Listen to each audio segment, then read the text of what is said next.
One of the frequently asked questions I get is, can a track saw take the place of a table saw? We're going to go over the pros and cons of each one of these, and then you can make the decision at the end what's best for you in your shop. Comment below and let me know which one you pick. Let's go. If you're interested in any of the tools I show today, they'll be linked in the description below and the pinned comment so you can find them easier. So can a track saw replace a table saw? Well, it depends on what you're making and the size and space you have available in your shop.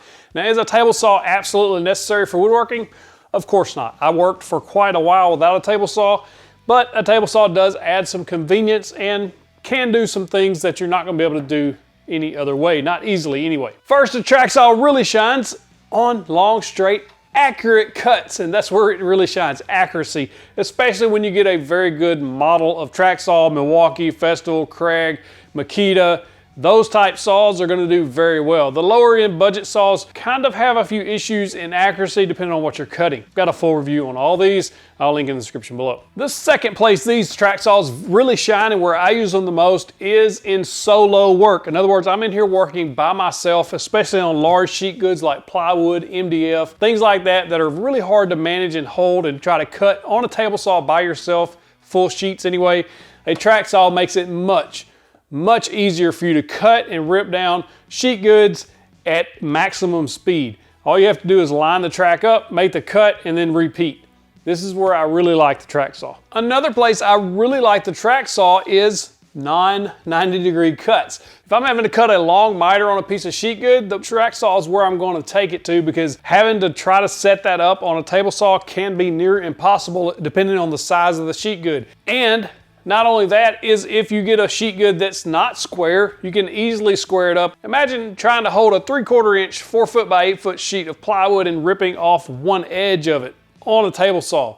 It's not practical. That's where a track saw is really going to shine. Another positive of a track saw is you get very smooth, clean cuts, especially on the higher end models that have the splinter guards as well as the splinter guard strip on the track.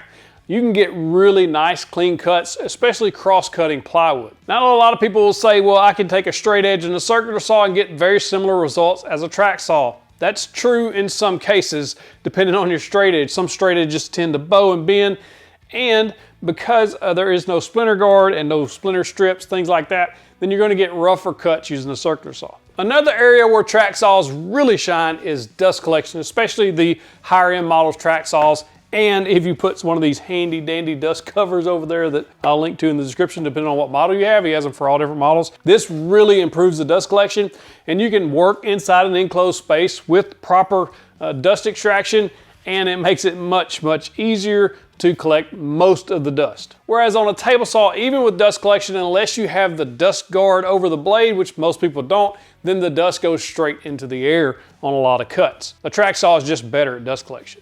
Another thing is track saws are inherently safer, in my opinion, than most table saws. Not everyone can afford a saw-stop saw with that safety feature built in. If you don't have that safety feature built in, then a track saw is much safer in most cases.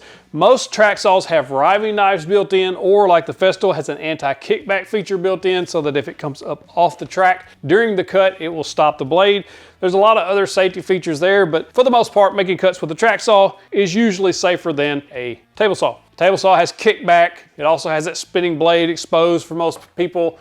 It just can be dangerous in some situations. Another place I really like the track saw is cutting irregular shaped wood. In other words, like live edge pieces that have a live edge on each side, and you need to square up one side without using a jig on the table saw. You can be done on the table saw using a jig, but a track saw, you can just lay it on there, rip you a straight line, and then go. And one of the main reasons a lot of people like track saws is because they're lightweight and portable, and they take up much less space than a dedicated table saw.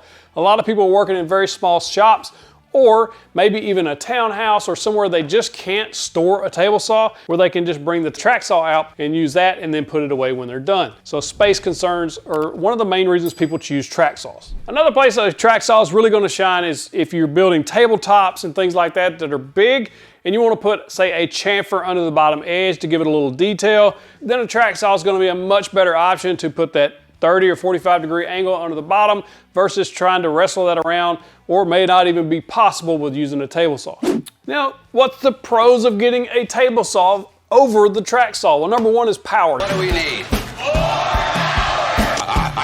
You're gonna get more power out of most table saws than you are the track saw, especially when you're cutting thick stock, say 8/4 walnut or 8/4 oak. You're gonna want more power there. Typically, the table saw is gonna give you more power. Also, cutting options with the table saw is gonna be much better than, say, with the track saw, like cutting tenons, dados, grooves, finger joints, splines, rabbets. The list goes on and on and on of things you can cut on a table saw that's not gonna be easily done or even possible in some cases on a track saw. And because the table saw has that fence that you can set and forget, you can actually make 2 parallel edges on a board, where a track saw is going to be very difficult to set up without special parallel guides or setting it up and taking tedious amounts of time to set it up to make sure it gets exactly right every time. Where a table saw, you can just set that fence so you can cut 2 parallel sides on a board extremely easily. And with that fence being able to be set at specific distances, you can make the same cut over and over. So you got repeatability that's much, much faster than a track saw will ever give you. And you can have repeatable cuts using miter gauges, table saw sleds, anything like that where you need to put an angle on something over and over again. The table saw is going to win here every time.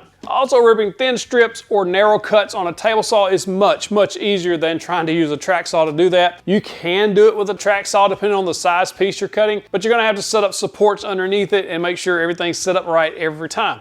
That's where the table saw is going to win again. When I'm talking about small, thin strips, we're talking like face frames, building drawers, even different styles of cutting boards where you're making narrow strips, then the table saw is going to be much, much easier for you than, say, a track saw will be. Another thing I really love the table saw for is cutting small pieces, especially if you pair that, say, with a crosscut sled. It's much, much safer to cut those. If I'm needing to cut small pieces with a track saw, it's possible, but again, you're gonna have to set up that support system or have something like an MFT table or something like that, the Craig AccuCut system table, some other accessory or attachment that's gonna go with the track saw, and then that's gonna just take up more room. And speaking of this crosscut sled on a table saw, that's one thing I like about the table saw. You can expand it using jigs and different things like that. Crosscut sled, my jointing jig that I've built, featherboard jigs, all sorts of different things you can attach and add onto your table saw to make it that much more versatile. Now, where a table saw really outperforms the track saw is depth of cut. In most cases, this is an 8 1/4, but we're talking 10-inch full-size table saws. You're gonna get over 3 inches, usually about 3 1/8 inch depth of cut, where most track saws are giving you 2 1/8 inch cut. So you're getting almost a full inch in most cases more cuts. You're gonna be able to cut those thicker stocks with a table saw where you can't, not easily, with a track saw. Not at all, really. For instance, when I was building this workbench, I made my own legs out of walnut, gluing pieces of walnut together, and then I ripped them down to 3-inch by 3-inch squares. That would have been near impossible to do with a track saw, where the table saw just went right through them. The beauty and the draw to the table saw is once you set that fence up as being square to the blade to the slots, you don't have to mess with it anymore. For the most part, it stays square almost all the time, and you can just make those cuts over and over and over and over and know that you're gonna have a square cut. Whereas a track saw is, if I'm trying to make square cuts all the way across a piece of sheet goods, I have to measure each one of those cuts every single time, or use something like the TSO square to square everything up. But then you still have to basically double check everything and make sure everything's square, where it's just much easier on a table saw. And speaking of speed, if I set up my table saw on a 30-inch rip cut on a piece of plywood, I'm able to rip those 30-inch strips as many times as I want, as fast as I can do it. Whereas a track saw, you're gonna have to measure each one of those cuts and set those up each time. Another benefit of some table saws is you can add dado stacks to them. Again, on some of them, not all models allow or will accept dado stacks, but for the ones that do, you can save quite a bit of time. If you're, say, making cabinets or anything else where you're cutting a dado, then a table saw will be the way to go there. Now, can you live without a table saw? Of course. If you don't have the space for it, you could absolutely get away with not having a table saw, but you can also get away with not having a track saw. These are just conveniences for woodworkers. You can do much of the same thing with circular saw and a straight edge and a miter saw. But speed and convenience is where these come into play, because they help you produce more faster, which makes you more money in your woodworking business, or just saves you precious time, which we're all limited on. So if I'm recommending which one you should get first, for most people, if you have the space, I think a table saw is a better option. However, if you don't have the space and you just want to be able to break down sheet goods and things like that, then a track saw is right for you. In an ideal world, you have both, especially if you're working alone. Again, breaking down sheet goods by yourself is extremely difficult, and a track saw makes that much, much easier and manageable, especially as you get older and things get a little heavier.